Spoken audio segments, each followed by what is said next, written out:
de notre pays, notre cher et beau pays, la République démocratique du Congo. Nous allons parler des sanctions américaines contre des entreprises qui exploitent illégalement le mine de la République démocratique du Congo. Les États-Unis frappent fort partout dans le monde. Entre la République démocratique du Congo et les États-Unis d'Amérique, il faut changer ma donnée et belé sur le plan régional, sur le plan international. Vous allez comprendre pourquoi je dis ça. Que ce deal entre la République démocratique du Congo et les États-Unis d'Amérique va changer beaucoup de choses sur le plan international, mes chers amis. Internautes, vous avez partout dans le monde. Pourquoi les États-Unis ont sanctionné toutes les entreprises? Il y a des entreprises chinoises et des entreprises rwandaises. Il y a même des entreprises des Qatariens. Il y a des entreprises qatariennes. La liste d'entreprises qui sont sanctionnées par le Trésor public américain. Et vous allez comprendre pourquoi le Trésor public américain a sanctionné, toutes ces entreprises. D'abord, avant de compter dans le développement, na bande ko na ngai ba congolais o balanda ndeko JR partout dans le monde na kata chaîne na Top Africa Télévision bozana bande ko na ngai ya France, bande ko na ngai ya Belgique, ya Allemagne, ya Suisse, ya Norvège, bande ko ya États-Unis, ya Canada, ya Chine, ya Corée du Sud, ya Hongrie, ya Suède, ya Vietnam. Na pesi mbote na Christian Walunga zo na biso depuis quelque part. Une équipe mobimba. Il y a Top Africa Télévision, peut être PC Mbote partout aux lignes de Gonabiso, Christian Walungwa. Alors, Bandeko, Bozo d'analyse partout dans le monde. Trump, ne blague pas. Trump ne blague pas. Vous savez, je vous avais dit l'autre fois, avec cette guerre, quoi ça s'est passé dans le monde entre les États-Unis d'Amérique et la Chine sur les terres rares, sur les matières premières rares. La grande quantité de terres rares que les entreprises américaines utilisent et où t'as beaucoup plus la Chine. Ah oui, est-ce que Chine a un minerai? Effectivement, Chine a un minerai, a un métaux rares pe na mboka na e. À part Chine exploite la République démocratique du Congo, Chine a un métaux rares na mboka na e. Et le premier importateur, il y a un métaux rares, il y a Chine, c'est les États-Unis d'Amérique. Parce que l'industrie américaine, des grandes sociétés américaines, elle fonctionnera beaucoup plus dans la métaux rares ou na Chine. Avec l'industrie automobile, industrie industrie automobile, industrie spatiale, industrie aéronautique. Donc, biloko wana ba métaux rares wana de eutaka Chine et les États-Unis. Et vous avez compris avec ce que les États-Unis, avec le département américain, Donald Trump a exigé ma taxe. Il y a 25%, il y en a d'autres pays même comme à 50%. Il y a pas produit d'abord on est qu'en États-Unis d'Amérique. Or Chine a parmi les pays exportateurs et belé les États-Unis d'Amérique. Et la sanction américaine est comme qu'on dérangeait ma casse Chine. Chine n'a pas eu de décision, non? Ce qui va continuer à suspendre l'exportation de métaux rares na États-Unis par Amérique parce que c'est crucial pour l'entreprise américaine. C'est vraiment crucial pour l'entreprise américaine. Et ils ont risqué de pénétrer quota, il y a des matières premières dans l'industrie américaine. Cher ami internaute.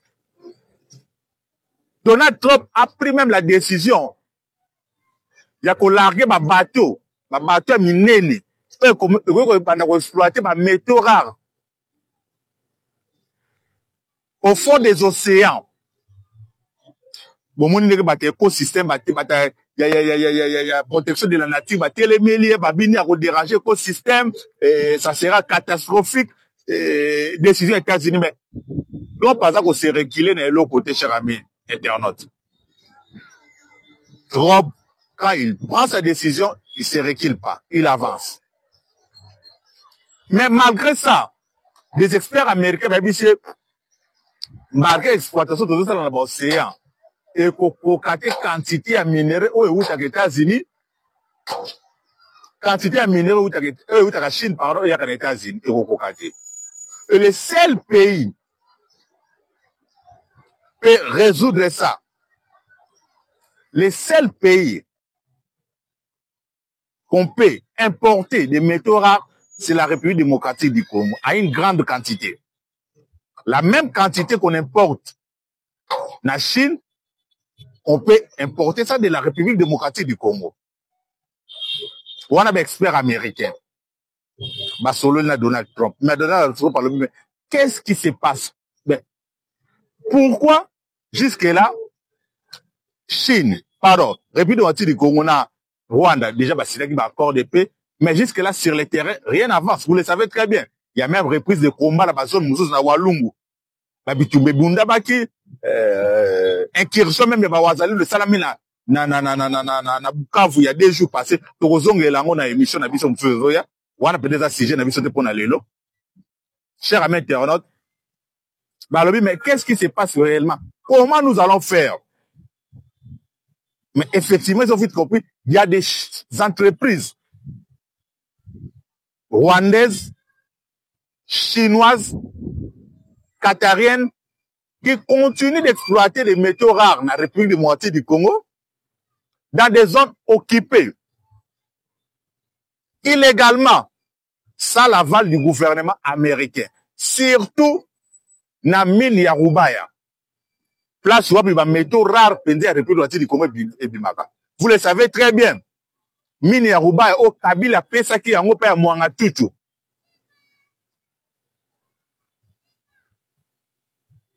Une grande quantité, il y a production, il y a mine Yarubaya, ezalaki, pardon, ezalaki, il y a mwanga tutu. Or, mwanga tutu, ezalaki juste simple étiquette. Oh, Mokodamboka Félix Sekela coquille vide. En réalité, mine ya Roubaix, c'est là qui n'a pas yemoko Joseph Kabila, Hippolyte Kanambe, azali poursuivi na justice militaire, il y a Mboka na République démocratique du Congo. Alors, chers amis internautes, exploitation illégale, il y a mine, il y a Roubaix, ils ont bénéficié dans le pays wana, dans l'entreprise wana, sans que la République démocratique du Congo ait sa accord exploiter la mine dans la République démocratique du Congo. Et les États-Unis ont signé un contrat dans la République démocratique du Congo. Or, comme les gens ont pressé, font une exploitation. À ce moment-là, mine naïe, carré minier, il fallait exploiter les métaux rares. Si il y a des entreprises chinoises au bazar qui exploitent illégalement. Ce qui est inconcevable pour Donald Trump. Cher ami internaute. Ah, il y a Trump. Les États-Unis, vous devez comprendre les choses. On a moins de sous sanctionner. Sanctions pour ça la nini. Vous ne savez pas comment les sanctions américaines pèsent dans les pays où ils ont sanctionné. Même dans les entreprises où ils ont sanctionné. Peut-être que vous ne le savez pas. Tout Iran, comment les sanctions américaines, si le pays à répondre à Bango,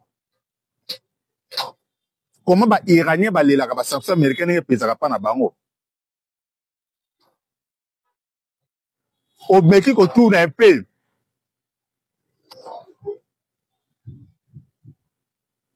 ba entreprise mususu o baza sanction américaine dans son état de trésor américain ba sanctionné okosala susu affaire na dollar te ba désactiver entreprise na compte suite par le système SWIFT américain donc ba transfert na dollar okosala lisusu te et soki da ba sanctionné na système SWIFT américain même ba transfert na euro okosala ngo lisusu te okosala yango lisusu te donc je vous dis soki trésor américain va sanctionner yo donc coûte que votre entreprise ne tombe faillite parce que pour faire face aux États-Unis d'Amérique c'est la superpuissance du monde, c'est la grande puissance du monde. Les seuls pays où ils ont mécanisé pour réussir pour surmonter ma sanction américaine pour l'instant c'est la Russie. Malgré les États-Unis, on a renforcé encore ma sanction. Parce que jusque-là, ma sanction américaine en Russie est un peu dosée, est un peu limitée. Mais ce que les États-Unis ont durci encore ma sanction américaine contre la Russie, et vous en un peu difficile pour la Russie. Malgré la Russie va expérimenter pour surmonter ma sanction américaine. Mais alors, Russie sont dans la capacité de surmonter ma sanction américaine, c'est parce que c'est une super puissance, même sur le plan économique. Ils ont payé un budget d'avoir un centaines de milliards de dollars. C'est pas comme le petit pays comme le Rwanda. Au budget d'avoir comme même pas 30 milliards de dollars, même pas 20 milliards de dollars, si je ne me trompe pas. Même pas 20 milliards de dollars. Donc, à quoi ça la jamais face aux États-Unis d'Amérique. Trump a lobby, Tozan a besoin d'exploitation, il y a mine, il y a Rubaya. Et nous devons accélérer avec le partenariat République de moitié du Congo États-Unis d'Amérique. Chers internautes. S'il y a une rencontre aujourd'hui, la plus attendue, les États-Unis d'Amérique, il y en a que deux. Et ça, ça, les 15, entre, les 15, hein, les 15. Entre Donald Trump, na Vladimir Poutine, beaucoup en Alaska. Il faut pas solo la situation, il y a Ukraine. Vous avez vu comment ces derniers temps, Ukraine a réussi à malmener Ukraine sur le terrain, bombardement, les troupes russes continuent d'avancer dans le niveau de Donbass, c'est 48 heures où va faire tomber au moins plus de 30 kilomètres. Il y a espace contrôlé na armée ukrainienne. Et Donald Trump n'enga lobaki na campagne quand on a pouvoir, il doit tout faire pour mettre fin à la guerre où il y a Ukraine na Russie. Yangwana ba okutana na Poutine na Alaska. Pourquoi pas pour les États-Unis d'Amérique? Parce que d'abord, les États-Unis sont pays membres signataires, il y a CPIT. Vous le savez très bien, Poutine a un mandat d'arrêt, il y a Cour pénale internationale. Donc, ce qui a pays où ils allaient, signataire, il y a AE, il y a Cour pénale internationale, et à côté de Mbalamoko, les États-Unis d'Amérique, États-Unis, il ne fait pas partie des pays membres de la Cour pénale internationale. Donc, moi, je suis on est c'est entre parenthèses. Et ça rencontre attendue. Deuxième rencontre attendue, et ça, il y a Félix Tshisekedi Donald Trump. Très attendu sur le plan économique des États-Unis. Bon, moi, je sais que les démocrates, c'est panique. Chaque internaute, panique côté à ma démocrate au Sakalate. Ma démocrate, ma déclaration, non, nous devons voir clair, dans partenariat RDC, Ukraine, parce que nous ne comprenons rien, et pardon, partenariat RDC, États-Unis, nous ne comprenons rien, ils ont flou, ils ont vraiment opaque. Nous devons comprendre parce que sur la ligne. Or, ce qui se passe aujourd'hui à l'est de la République du Congo, ceux qui ont déclenché ça, ce sont des démocrates. Rappelez-vous avec Bill Clinton. Ce sont des démocrates, même Babande, l'Ogoza, dans l'est de la République du Congo. Ceux qui de l'autre, les Labande Konabi, sont Baso Koufa. C'est parce que ma démocrate va faire une décision. Il y a qu'on maintenir guerre dans l'est de la République du Congo pour déstabiliser le Congo. Mais Trump est arrivé au pouvoir, Trump a levé Niet Biloko, il faut ici là. Il faut mettre fin à la guerre, nous sommes tués dans l'est de la République du Congo. Avant d'ici Rwanda, avant d'ici République du Congo pour signer d'accord. Et il continue de mettre pression.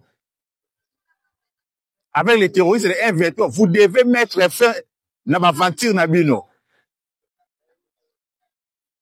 Vous devez mettre fin à l'aventure Nabino parce que les États-Unis d'Amérique ont besoin de sécurité, à sécurité Est, ont besoin de lancer l'exploitation. Partenariat. Cher ami internaute, ma bien sûr au Congo. Ça ne sert à rien de se consacrer au gouvernement parce qu'il y a des distractions. On a besoin de distraction. Nous avons besoin de pire distraction. Peuple congolais, le laisse en approche à sécurité. Peuple congolais, le laisse en approche à paix. Et deal États-Unis d'Amérique et la République du Congo est parmi les moyens où Félix Tshisekedi a utilisé pour restaurer paix dans l'Est de la République du Congo. Parce que Félix Tshisekedi, en 2028, a quitté le pouvoir sans que paix et côte dans l'Est de la République du Congo, Félix Tshisekedi a échoué. Je vous donne ma parole, que mon président Félix Tshisekedi, vous avez échoué. Au moins que va modifier la constitution. Là, je parle par rapport à cette constitution que nous utilisons aujourd'hui.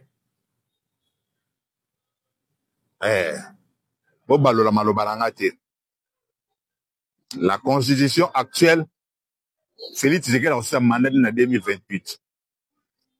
Est-ce qu'il a déjà son dossier? Je ne sais pas. Mais, le problème est, est-ce qu'il arrive dans du Congo? Félix Tshisekedi a fait comme en 2028, il faut payer les gens dans l'Est du Congo.